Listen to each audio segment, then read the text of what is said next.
আসসালামু আলাইকুম, সবাই কেমন আছেন? চলে আসলাম নতুন একটা ভিডিও নিয়ে। এই তো শুরু হয়ে গেছে আমার রান্নার তোড়জোড়। রান্না করার জন্য আজকে আমি কি কি নিয়েছি আর কি কি রান্না করব, আমার সাথেই থাকুন আর দেখতে থাকুন। তো আমি কি কি রান্না করব প্রথমে দেখাই নিচ্ছি। আমি হলো আজকে পটল ভর্তা বানাবো, শুটকি, তারপর লইটা শুটকি বানাবো, ভর্তা করব আর কি। তারপরে বাদাম ভর্তা করব, এরপর হলে ইলিশ মাছ, বাবু ইলিশ মাছ ভাজবো, তারপরে হচ্ছে বেগুন ভর্তা করব, ধনিয়া পাতা ভর্তা করব, আরও আছে ডাল ভর্তা করব, কালিজিরা ভর্তা করব। তো কি কি রান্না বান্না করছি আজকে, সাথেই থাকুন আর আমার সাথেই থাকুন আর দেখতে থাকুন। এই তো এক এক করে হলো আমি সব কিছু টেনে নেব। এই যে এইখানে টেনে নিয়েছি পটলের চোকলা, আর এখানে মরিচ, আর বাতাকে আস্তে আস্তে করে আমি টেনে নেব। আজকের বাইরের ওয়েদার এত বেশি ভালো না, রৌদ্র ওঠে আবার চলে যায়, আবার একটু মেঘ হয়, এরকম একটু হালকা পাতলা বাতাস। তবে ওয়েদার বেশি খারাপও না, মানে এত বেশি শীতও না, বাতাস না, বৃষ্টিও না। ওয়েদারে একটু রোদ ওঠে আবার একটু পরে চলে যায়, এরকম হালকা পাতলা একটু বাতাস, কিন্তু ভালো লাগতেছে ওয়েদারটা।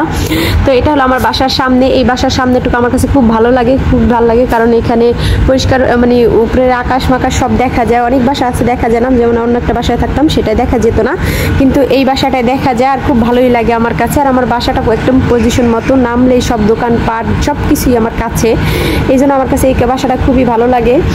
তো দেখেন ওয়েদারটা খুব সুন্দর। আর আমার এই সামনের এই জায়গাটাতে যদি পারতাম কিছু জিরাত করতে আর কি, ফসল সবজির গাছ টাছ লাগাতে, তাহলে বেশ ভালো হইতো, মনে হয় হইতো, কিন্তু এটা তো আরেকজনের জায়গা, আর কে মালিক কি তাও তো কিছুই জানি না, এই জন্য আর কি।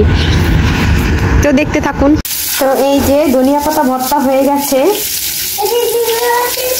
এখানে ধনিয়া পাতা ভর্তা বানাইছি, আর এই সাইডে বানাইছি হলো পটলের চোকলা ভর্তা। এখন ধনিয়া পাতা ভর্তাটা আমি তুলে নেব। এই যে ধনিয়া পাতা ভর্তা দেখেন, তার সাথে আমি হলো বাদাম ভর্তাও করে নিচ্ছি। এই যে বাদাম ভর্তা, কিছু শুকনা মরিচ কিছু কাঁচা মরিচ দিয়ে আমি বাদামটাকে ভর্তা করে নিচ্ছি। এই তো ভাতের থেকে আমি আলুটা উঠাই নেব, ভাতের ভিতরে আলু ছিল এটা।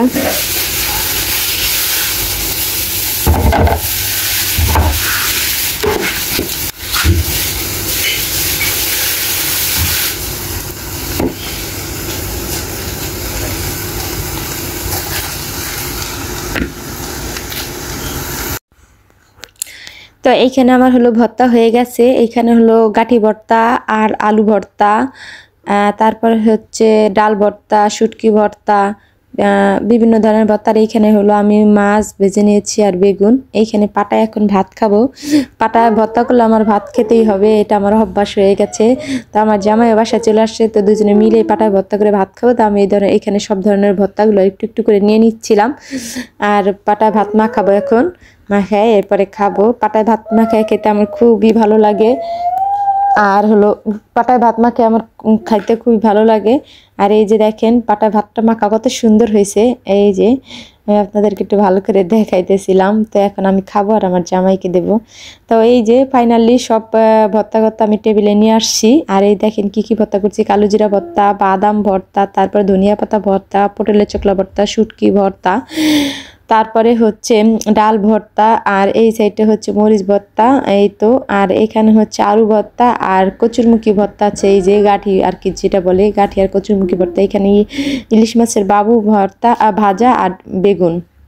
আর এই সাইডে আমি প্লেটে ভাত নিয়ে নিয়েছি। আমার জামাই বলতেছিল আমাকে তাড়াতাড়ি ভাত দাও, ভর্তা দেখে আর লোভ সামলাইতে পারতেছি না, তাড়াতাড়ি দাও। সবাই ভালো থাকুন, সুস্থ থাকুন, আল্লাহ।